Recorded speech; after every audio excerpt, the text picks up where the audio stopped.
Hello, it's Ricardo and welcome back to Elite Dangerous. Well, it's been a busy old week, isn't it, for Frontier? The Dodec update, first off starting as an ARCs only update, then maturing into, we'll release it for ARCs, and then just like with our ships, it'll be available for in-game credits. And then, which is kind of what we want to talk about today, has been the rebalancing of system colonization statistics. What materials are made aware here, what materials are available there, all that sort of thing. And then last night, on the 12th of November, Frontier released another press release saying that, well, you know, we are monitoring the situation and we have sort of like reined some of these statistics back, making them not as harsh. Well, that's the thing. We don't really want economic collapse overnight of all the systems, do we? Especially the ones that we've spent all that time colonizing. Now Frontier has admitted that the recent balancing pass hit colonies harder than what they intended. So today, I'm going to hopefully go through, as I understand it, what happened and what it means for the future of system colonization in Elite Dangerous.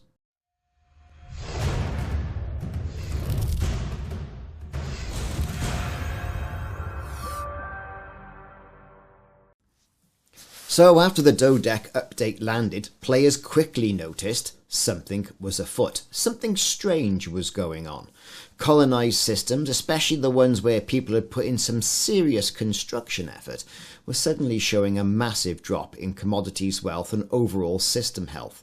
How happy were people? You know, that sort of thing. All this not only equates to what materials, like I say, that you can get in the system, but also what sort of architect payment you get at the end. Frontier has now explained the core issue. Before the update, colonies were overperforming.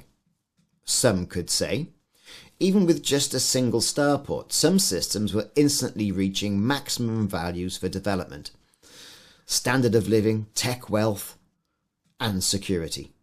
In many cases, these new colonies were outperforming established bubble systems that had at least a decade of lore and background simulation activity behind them. So, as a result, Frontier, realizing that something was up, pushed a rebalancing fix to fix it. But this adjustment kind of overshot the mark, and some might say, well, that's a bit of an understatement there, Ricardo. And it is what it is. And the thing with all of this is that they're constantly monitoring and they're listening to player feedback. So what was the biggest culprit then? Well, development level, in my opinion.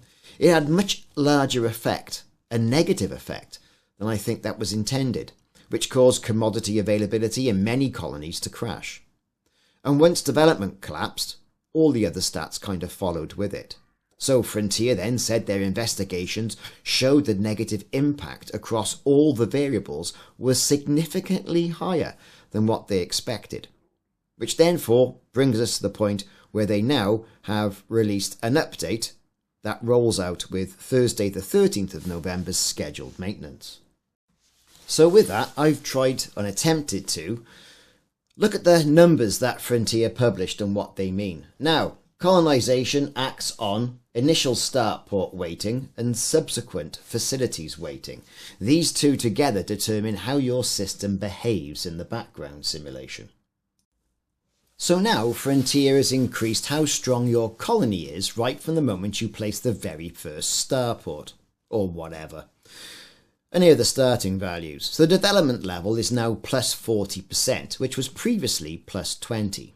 Security, plus 40%, standard of living plus 40%, tech level plus 20%, and wealth plus 40%. Now this means your starport now defines your system more than it did before. Colonies don't start as like fragile outposts, and they begin with quite a solid foundation. Subsequent facilities weightings. Now this is where the big change happened. Previously, every structure you built dragged your system backwards too harshly. Some attributes were hit with penalties of perhaps minus 60 or even 70%. So, in regards to this, here are the new far lighter penalties that have been put on. The development level straight away, minus 10%.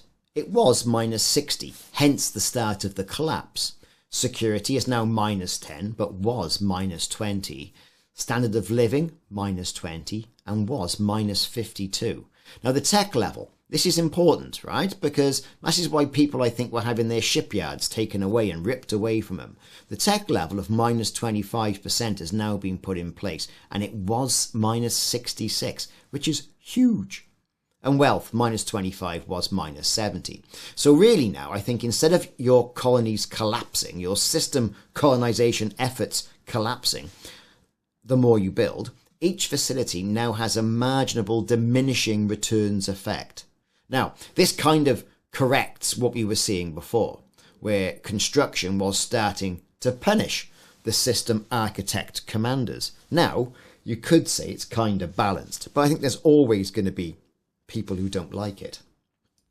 So what's this mean for system colonization, I think, in reality? Well, okay, with the starports giving a huge plus 40 to most system attributes, your colony will enter the background simulation in a much healthier foundational state. Markets should have more stock. Wealth won't tank straight away, and security is not typically immediately unstable. The new penalties, I think, being a lot smaller, you won't see a system-wide economic collapse for adding, say, a research outpost or expanding industrial capacity. This means you should now be able to build the colony you want without worrying if your system's going to implode. And the previous drop in commodities wasn't really intended. I think that's now fixed. Colonies will show more predictable supply levels, especially for industrial consumer technology and luxury items, especially in those high standard of living systems. Now, if you're running trade routes in the systems that you're constructing, this should feel, I think, a little less chaotic. Under the previous iteration of the stats, the tech level could nosedive 60%, probably or more, for adding buildings. Now that's gone, your colony should now be able to maintain its identity as a high-tech industrial tourism or whatever, without these, I suppose, catastrophic crashes from the background simulation. I mean, the bubble should really keep its identity now. A big part of this update was, I think, to make sure colonized systems don't automatically become stronger than, say, Sol or Alioth or one of the other main key systems, or any other long-standing bubble powerhouse, like even a core system from Powerplay. Your colony can still become powerful, but through activity, not through automatic statistics. And I think that's really what it was. Now, how Squadrons are going to impact this, I'm not entirely sure. That's going to have to remain to be seen. But I think long term really, colonies should grow like real frontier settlements. Not instantly being perfect or useless, but steadily based on like how much activity, how much construction, trade, and then, of course, the background simulation cycle states. That's, I think, how it should have been. Anyway, Frontier say they have fixed it. You know, like I say, they start stronger. Construction, I think, is now fair and balanced. Commodity markets recover. Tech and wealth levels should be more stable. And colonization should maintain a more strategic view. Now, I think this will make all these systems behave like Frontier really intended. But who's to know? There could even be more tweaks coming in the future. I mean, I think it's good that they go in and go, yep, cock that one up, let's adjust it. Of course, everyone in the community throws their toys out their pram and goes, oh, it's all broken. Well, you know, make an argument. And it's been proven Frontier are going to listen. Either way, I kind of hope you enjoyed this. It's kind of a bit of a boring, dry topic, especially if you're not in system-to-system colonization. And I sort of dabble in it here and there. And I did a bit of research in doing this video just to make sure I kind of hit some of the points, some of the pertinent points, and I hope you found it useful. I've been Ricardo. Thanks very much for watching. Like and subscribe if you haven't already done so, and check out for more videos in the Elite Dangerous series. I'll see you soon.